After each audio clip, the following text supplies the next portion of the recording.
नमस्कार। संविधान की आलोचना वाली सीरीज हम लोग प्रवेश कर चुके हैं।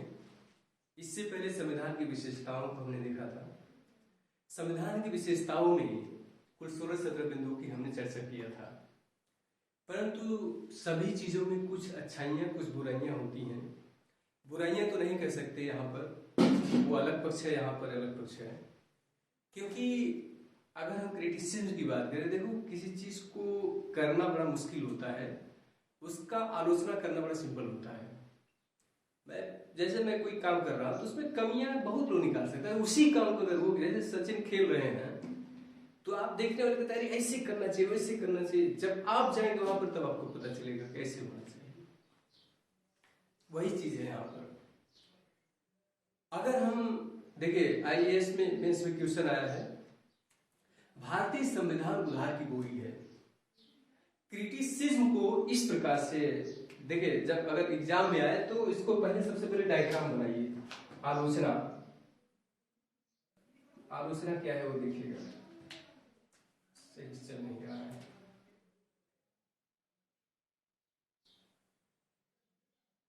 आलोचना संविधान की आलोचना, इसको 6 पॉइंट में बांट दीजिए। पहले इस प्रकार से पहला है भारतीय संविधान उधार की बोरी है। उधार की बोरी, उधार की बोरी। दूसरी बात यह है भारत शासन अधिनियम 1935 की कॉपी। भारत आईजी लिख देता हूं शॉर्टकट में, IG Indian government act, Bharat सरकार अधिनियम 1935 की कॉपी, नकल।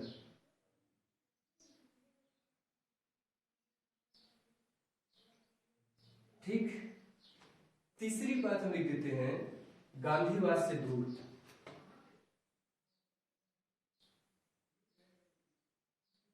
गांधीवाद से दूर। चौथी बात है गांधीवाद से, गांधीवाद है, गांधीवाद से, गांधीवाद से दूर।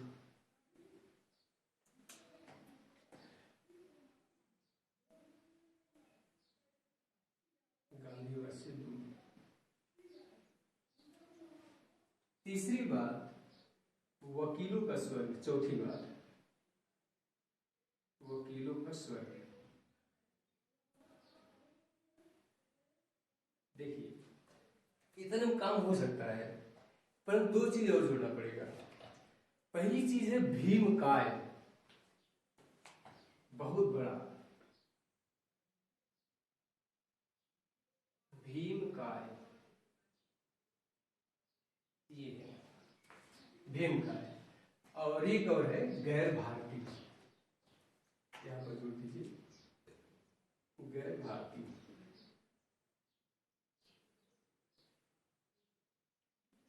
इस प्रकार से एक जो है डायग्राम बना करके फिर इसके आगे जो है ये एक्सप्लेन किया जाएगा।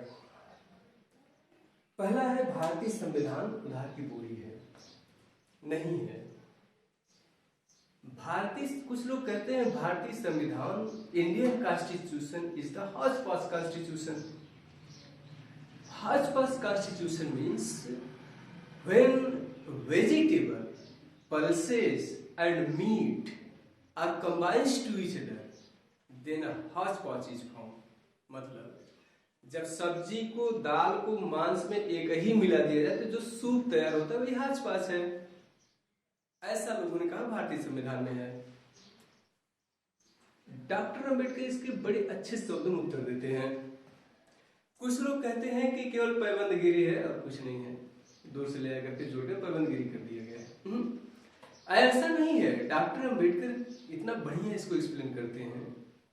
अच्छा बताइए, अगर किसी चीज का प्रैक्टिकल पहले हो चुका है तो उसको अपनाने में क्या प्रॉब्लम है?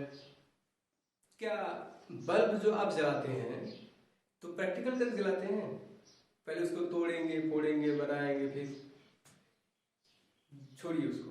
मान लीजिए कोरोना का वैक्सीन है, अगर कोरोना का वैक्सीन अगर आपको लगवाना है तो पहले प्रैक्टिकल करेंगे, लाइव प्रैक्टिकल करते देखिए सही नहीं है फिर लगवाएंगे नहीं। जो चीज प्रैक्टिकली सर्टिफाइड है उसको अपनाने में कोई लज्जा नहीं है, कोई दिक्कत नहीं है। किसी भी संविधान, डॉक्टर अम्बेडकर कहते हैं पहला संविधान बनने में उसको 100 वर्ष से अधिक समय लग गया। उस संविधान में से अच्छी बातों को निकाल, वो संविधान बहुत लंबा था और उस संविधान में से अच्छी बातों को निकाल करके जोड़ करके हमने एक छोटा संविधान बनाया है। क्या प्रॉब्लम है? वही चीज यहाँ पर लिखा गया है। देखिए कोई पूछ सकता है कि इस घड़ी दुनिया के इतिहास से बनाए गए संविधान में नया कुछ हो सकता है? 100 साल से अधिक हो गए जब दुनिया का पहला संविधान लिखा गया। इसका अनुसरण अनेक देशों ने किया, कोई दिक्कत नहीं है। और अपने देश के संविधान को लिखित बनाकर उसे छोटा बना दिया गया। किसी संविधान का विषय क्षेत्र क्या होना चाहिए यह पहले तय हो चुका है। उसी प्रकार किसी संविधान के मूलभूत तत्वों की जानकारी आज पूरी दुनिया में है। देखिए इन तथ्यों को ध्यान में रखते हुए सभी संविधान में, देखिए सभी संविधान के मुख्य प्रावधानों में समानता दिख सकती है। केवल एक नई चीज यह हो सकती है कि किसी संविधान में जिसका निर्माण इतने विलंब से हुआ हो उसमें गलती को दूर करने और देश की जरूरतों के अनुरूप उसको ढालने की विविधता उसमें मौजूद रहे। यह दोषारोपण कि यह संविधान अन्य देशों के संविधानों की हूबहू नकल है, तो मैं समझता हूं कि यह संविधान उन्होंने यथेष्ट अध्ययन नहीं किया है। अगर कोई चीज, अगर संविधान बनाया गया है तो उसमें से अच्छी बातों को लेकर के अगर हमारे अनुरूप, अगर हमारे विविधता में अगर वो उतरता है तो उसको ले लेना, तो ये कहां तक मतलब हास्यास्पद है? अच्छी बात है। सबकी बोलती बंद, सब चुप हो गए। हाँ सही बात है, अच्छी बात है, मेड़ थपथपाए सब लोग। फिर इसके बाद दूसरी बात ये है 1935 के भारत शासन अधिनियम की कॉपी है। कहते हैं पूर्णतः भारत शासन 1935 की पूर्णतः ये नकल किया गया है, नया कुछ भी नहीं है। एक व्यक्ति है PR देशमुख, संविधान सभा के सदस्य थे। उन्होंने कहा कि भारतीय संविधान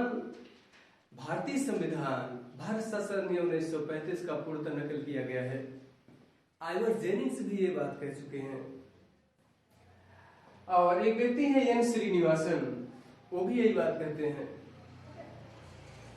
PR देशमुख साहब कहते हैं कि भारतीय संविधान भारत शासन अधिनियम 1935 का पूर्णतः नकल है, बस उसमें एक चीज नया जोड़ दिया गया है कि उसमें वयस्क मताधिकार जोड़ दिया गया। सर आइवर जेनिंग्स ब्रिटिश के महान संविधान विशेषज्ञ कहते हैं, पूरी दुनिया में जाने जाते हैं संविधान विशेषज्ञों में, वो कहते हैं कि भारतीय संविधान भारत शासन अधिनियम 1935 का पूर्णतः कॉपी है। अब उसका उत्तर एक व्यक्ति है लोकनाथ मिश्रा, वो कहते हैं पश्चिम का दासवत अनुकरण है, ये दासवत अनुकरण के साथ आत्मसमर्पण है। दासवत अनुसरण, देखिए अनुकरण भी कर रहे हैं, आत्मसमर्पण भी कर रहे हैं, यह कहां तक सही है? लक्ष्मी नारायण साहू कहते हैं जिन आदर्शों पर यह प्रारूप गढ़ा गया है वह भारत की मूलभूत आत्मा में प्रकट नहीं होती है। यह संविधान बन के जैसे ही तैयार होगा कुछ दिन के बाद ये खत्म हो जाएगा, ये कहते हैं लक्ष्मी नारायण साहू। देखिए यहाँ पौन बार टूट जाएगा लिखे हैं, इनका स्टेटमेंट है। डॉक्टर अम्बेडकर बहुत अच्छे शब्दों में उत्तर दिया है। जब सब लोग आलोचना कर लेंगे लास्ट में खूब बढ़िया से लगभग 2 घंटे का भाषण देंगे, सबका उत्तर वहीं सदन में ही देते हैं। गांधीवाद से दूर ये कैसे है? देखिए आजादी की लड़ाई में गांधी जी के आंदोलन में डॉक्टर अम्बेडकर अटैच नहीं थे। लोगों का मानना है कि जब ये गांधी जी के आंदोलन से अटैच नहीं थे तो गांधीवाद से परिचित भी नहीं होंगे। अब गांधी जी चाहते थे कि ग्राम पंचायत स्तर पर सरकार होना चाहिए, अब डॉक्टर अम्बेडकर नहीं चाहते थे कि ग्राम पंचायत स्तर पर सरकार होना चाहिए। वे द्विस्तरीय सरकार की स्थापना चाहते थे और वो त्रिस्तरीय चाहते थे। वो चाहते थे कभी भी मतलब गांव के क्षेत्रों को उत्तराधिकार न दिया जाए। उनका मानना था कि अगर गांव में अधिकार दे दिया जाएगा तो एक्सप्लॉयटेशन बढ़ जाएगा। डॉक्टर अम्बेडकर चाहते थे कि मतलब अगर ऐसा हो गया तो एक्सप्लॉयटेशन और बढ़ जाएगा, उनका मानना ऐसा था। देखिए अभी भी आज भी आप परिस्थिति ऐसी है, मैं जानता हूं, मैं कई चुनाव करवा चुका हूं, प्रधान कोई और प्रधानी कोई और करता है। आरक्षण देकर के दलितों के प्रतिनिधित्व को तो बढ़ा दिया गया, प्रधानी का नाम उनका है, प्रधानी कोई और करता है। तो इन सब चीजों से मतलब इन सब चीजों में डॉक्टर बी आर अम्बेडकर की दूरदर्शिता बिल्कुल सही थी और गांधी जी भी गलत नहीं थे। गांधी जी बड़े आदमी थे, वो संविधान सोचते थे क्या आ जाए, बच्चे सब बना रहे, बनाने दो, खिलौना टाइप के। परंतु ऐसा नहीं है, ये हमारे देश का ऐसा आईना है जो पूरी दुनिया में अपना स्थान रखता है, एक मिसाल है। वो चिट्ठी लिखते थे, चिट्ठी लेके जाइए दे दीजिए अम्बेडकर को, ऐसे बनाए।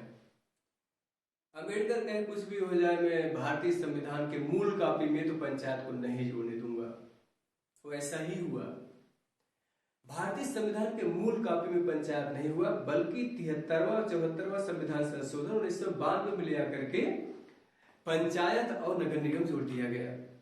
11वीं और 12वीं अनुसूची जोड़ी गई, भाग 9 और 9A जोड़ा गया। पीसीएस में क्वेश्चन आ चुका है सब। वही बात यहाँ है, आलोचकों का मानना था कि संविधान ग्राम पंचायत तथा जिला पंचायत के आधार पर निर्मित होना चाहिए था। कि हनुमंतैया के अनुसार यह वही संविधान है जिसे महात्मा गांधी कभी नहीं चाहते और न ही संविधान पर उन्होंने विचार किया हुआ। टी प्रकाशन क्या कहते हैं, गांधी जी के आंदोलन में अम्बेडकर की सहभागिता नहीं होना तथा साथ ही गांधीवादी विचारों का उनका तीव्र विरोधी होना, यह गांधीवाद से संविधान को दूर लेके जाता है। मैंने पहले बता दिया सारी बातें। देखिए डॉक्टर अम्बेडकर और महात्मा गांधी के बीच में संबंध बड़ा अच्छा था। ये तो केवल कुछ लोग दिखाई देता है कि मतलब बड़े तल्ख तेवर थे, तो कुछ चीजें ऐसी थी कि जो नेतृत्व को लेकर के प्रॉब्लम था कि कोई, देखिए इसमें कोई दो राय नहीं कि दलितों के निर्विरोध नेता और मसीहा डॉक्टर बी आर अम्बेडकर केवल दलितों के ही नहीं बल्कि समस्त समाज के मसीहा हम कह सकते हैं। महिलाओं के लिए डॉक्टर बी आर अम्बेडकर ने जो काम किया शायद वो कोई नहीं कर सकता। सभी महिलाओं के लिए, खासकर हिंदू महिलाओं के लिए, सभी महिलाओं के लिए डॉक्टर अम्बेडकर का कार्य हमेशा हमेशा के लिए अमर हो गया। देखो किसी की भावना हाथ में हो, ईश्वर वही होता है जो तुम्हारे मुसीबत में काम देता है। डॉक्टर अम्बेडकर ने वही किया। आपको पढ़ने का अधिकार नहीं था, घूमने का अधिकार नहीं था, आज सभी अधिकार आपके पास हैं। अभी भी एक मंदिर है केरला में, सबरीमाला, उस महिलाओं का प्रवेश वर्जित है। वहां के कुछ पुजारियों का मानना है कि महिलाएं पवित्र होती हैं, इसलिए उनका प्रवेश वर्जित है। 18 मतलब ऐसा समय जब स्त्रियों में मेंस्ट्रुअल साइकिल प्रारंभ हो जाता है तो इसके बाद उनका प्रवेश होना वहां पर पाप माना जाता है। तो उन पुरुषों को शर्म आनी चाहिए, जिस माँ ने तुम्हें जन्म दिया वह पवित्र हो गई और उसी माँ के गर्भ से तुम पैदा हुए, तुम पवित्र कैसे हो गए? ये सोचने वाली बात है। डॉक्टर अम्बेडकर कहते थे कि सभी जगह है महिलाओं का प्रतिनिधित्व होना चाहिए, महिला को जाना चाहिए। सबरीमाला मंदिर महिला क्यों नहीं जा सकती? बिल्कुल जाएंगी। देखो मंदिर में जाने से कोई भी अमर नहीं हो जाएगा, परंतु मंदिर में जा करके ये आप सिद्ध कर सकते हैं कि हमारा भी अधिकार वहां है। चाहे महिला हो, चाहे पुरुष हो, चाहे दलित हो, चाहे पिछड़ा हो, अल्पसंख्यक, चाहे जो हो। इस प्रकार के व्यक्ति थे डॉक्टर बी आर अम्बेडकर। निर्विरोध और निष्पक्ष आदमी थे। वहां पर इन्होंने खूब बढ़िया से जवाब दिया। आइवर जेनिंग्स का मानना है, देखिए महाकाय संविधान है, बहुत बड़ा है। अरे क्यों नहीं होगा बताइए? भारत विविधता में एकता वाला देश है। पूर्व से लेकर के पश्चिम तक, उत्तर से लेकर के दक्षिण तक हमारे यहाँ भाषा, बोली, संस्कृति, खान पान, रहन सहन, त्योहार, हर चीज भिन्न है हमारे यहाँ। कोई दीपावली पर उत्सव मनाता है तो कोई शोक मनाता है। पीछे में क्वेश्चन पूछा है, कौन शोक मनाता है? तो एक जनजाति है यहाँ पर उत्तर प्रदेश में, वो आपको बताना है कौन जनजाति है। कमेंट करके बताइएगा, मैं आपको बताऊंगा। वो जनजाति जो है दीपावली पर शोक मनाती है। तो इस प्रकार से हमारे यहाँ कितनी भिन्नताएं हैं, तो इसलिए संविधान इतना विशालकाय है। जिस नजरिए से देखोगे उस प्रकार से दिखाई देगा। आप कितना समझ पाते हैं वो आपके ऊपर निर्भर है। डॉक्टर अंबेडकर को लोग इतने समझ पाए हैं, इसलिए इतने बुराई कर पाए हैं। जितना डॉक्टर बी आर अम्बेडकर को ऊपर देखते हैं उससे कई गुना अधिक वो जमीन से नीचे और जमीन से ऊपर है। आप केवल इतने समझ पाए हैं। यहां पर आइवर्जेनिक्स की बात है। देखो, एक रोचक कहानी है आइवर्जेनिक्स के विषय में। जब भारतीय संविधान निर्माण की बात आई तो सर बी एन राव गए आइवर्जेनिक्स के पास ब्रिटेन में। कहे कि सर, आप तो इतने बड़े संविधान विशेषज्ञ हैं, आप बताइए कि भारत का आईना कैसे लिखा जाए। वो मुस्कुराए। उन्होंने कहा कि क्या बात करते हो, हम क्या बता सकते हैं? तुम्हारे देश में एक व्यक्ति खुद इतना बड़ा विद्वान है और तुम हमारे पास आए हो। जाइए उनसे मिलिए आप, वो आपके देश का आईन तैयार करेंगे। तो उनको समझ नहीं आया वो है कौन। तो उन्होंने बताया कि डॉक्टर बी आर अम्बेडकर। तब वो आए, डॉक्टर राजेंद्र प्रसाद से रिकमेंड किए उनको लाया जाए। फिर इसके बाद महात्मा गांधी रिकमेंड किए इनसे संविधान सभा के अध्यक्ष डॉक्टर राजेंद्र प्रसाद। फिर उनको बॉम्बे से चुन करके फिर लाया गया यहाँ पर संविधान सभा में। फिर इस प्रकार से उन्होंने संविधान के एक आईन तैयार किया। ठीक, आइवर्जेनिक्स कहते हैं जो प्रावधान, वही आइवर्जेनिक्स की बात मैं कर रहा हूं। आइवर्जेनिक्स जो प्रावधान बाहर से लिए गए हैं उनका चयन बेहतर नहीं है। सामान्य रूप से कहें तो संविधान बहुत लंबा और विस्तृत है। मैंने बताया क्यों विस्तृत है। डॉक्टर अंबेडकर बहुत विधिवत इसको बताया। एच.बी. कामत, ये व्यक्ति बड़ा विरोध किया था।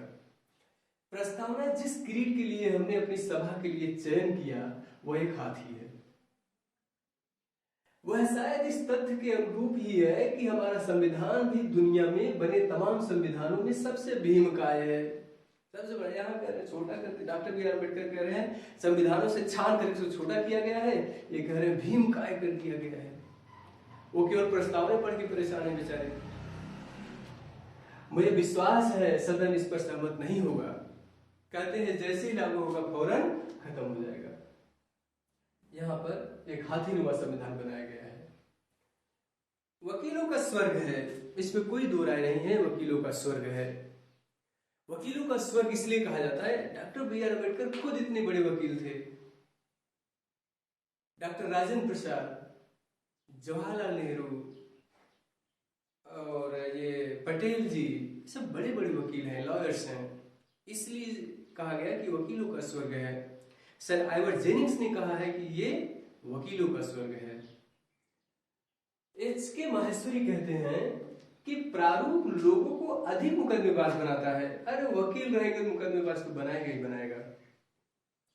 वे अदालतों की ओर अधिक उन्मुख होंगे, वे कम सत्यनिष्ठ होंगे तथा सत्य तथा अहिंसा के तरीकों का पालन नहीं करेंगे। वो कहते हैं कि हमारे ईमानदार और बड़े वकील इसी में बिजी हो जाएंगे, केवल मुकदमा ही देखने में व्यस्त हो जाएंगे।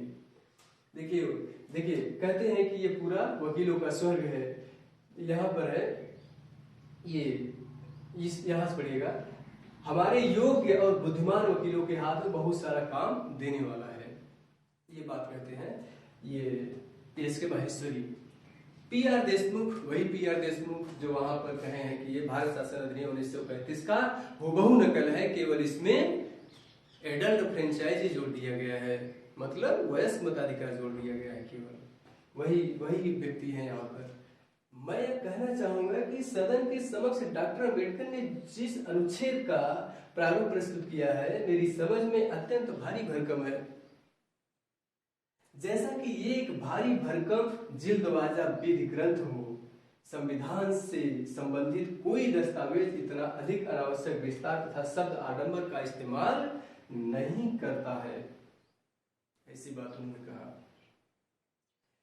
शायद उनके लिए ऐसे दस्तावेज को तैयार करना कठिन था जिसे मेरी समझ में एक विधि ग्रंथ नहीं बल्कि एक सामाजिक राजनीतिक दस्तावेज होना चाहिए था।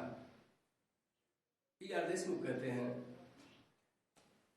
एक जीवंत स्पंदन युक्त एक जीवनदायी दस्तावेज वो चाहते थे, स्पंदन युक्त। लेकिन क्या हुआ, हमारा दुर्भाग्य कि ऐसा नहीं हुआ और हम शब्दों के आडंबरों से लद गए।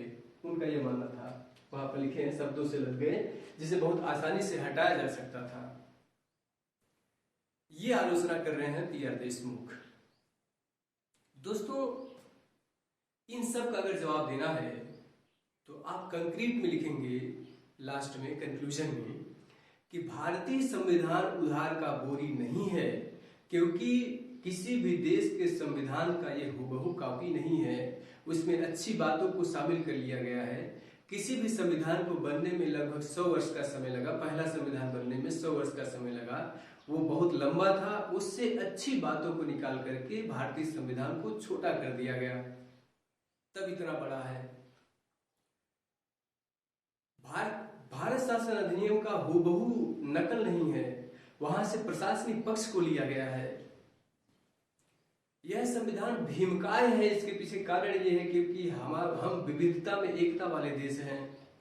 पूरब से पश्चिम, उत्तर से दक्षिण से लेकर के बोली, भाषा, संस्कृत, खान पान, रहन सहन, आर्थिक, सांस्कृतिक इत्यादि में भिन्नताएं होने के कारण भारतीय संविधान लंबा है।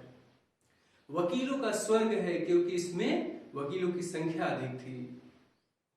गांधीवाद से दूर है क्योंकि गांधी जी चाहते थे ग्राम पंचायत को शामिल किया जाए, डॉक्टर अम्बेडकर नहीं चाहते थे ग्राम पंचायत को शामिल किया जाए। इस तरह से आलोचना का जवाब देना है। अब मूलतः भारतीय संविधान में नहीं शामिल किया गया क्या पंचायत, कब शामिल किया गया ये बात हम बता चुके हैं। चलिए फिर से बता देते हैं। इसको शामिल किया गया 73वां 74वां संविधान संशोधन सन 1992 में। इसमें 11वीं अनुसूची जोड़ी गई पंचायत के लिए, 12वीं अनुसूची जोड़ी गई नगर निगम के लिए, म्यूनिसिपैलिटीज के लिए। भाग 9 जोड़ा गया पंचायत के लिए और भाग 9A जोड़ा गया म्यूनिसिपैलिटीज के लिए, मतलब नगर निगम के लिए। इस प्रकार से इसकी आलोचना है, IAS की परीक्षा में आया है, इसलिए हमने इसका उल्लेख किया है। ठीक है, इसका स्क्रीनशॉट ले लीजिए और नोट्स बना लीजिए। मैं जो शब्द बोलूं वीडियो को पॉज करिए, फिर इसके बाद नोट्स बनाइए। ठीक है, ओके, थैंक यू।